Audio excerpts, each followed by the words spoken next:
IT technicians like saying garbage in, garbage out, and that's a code that got my attention as and when I was going through and spending a few of my time with a few friends in that particular field. To say that, for instance, when you give a brand new computer, it's like an empty vessel of some form, except the operating system, of course. But then what happened is something which is quite interesting, that we then become fully responsible of all the information that goes in. And I think that's where the garbage in, the garbage out comes through, because the simple way to describe it is that things that you install and you put into that computer, that's exactly how the computer is going to react ultimately.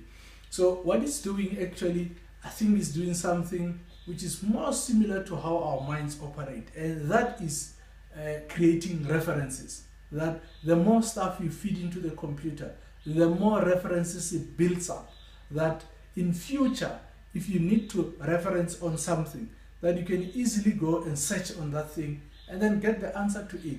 Especially especially also when thinking about what goes on in our minds.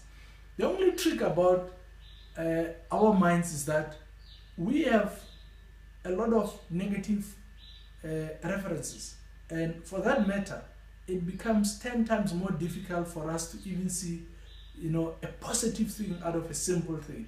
You ask somebody about maybe an idea that they've had in terms of why they have not been on the roll in terms of putting it to play and all that, and the reasons that they're giving you, you can tell it's nothing but excuses, because there is no definite way, there's no core stumbling block that in my case I've never come across that we could not overcome.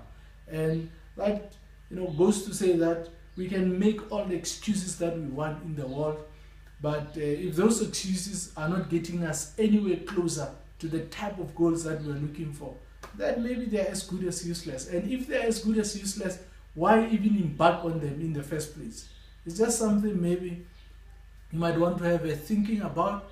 Maybe you might want to do something about it, maybe you might not, but the choice is yours and it's your life. So once again, Kolu, author of The Psychology, Science and Art of Turning Contacts into Connections, and I'll see you in the next video.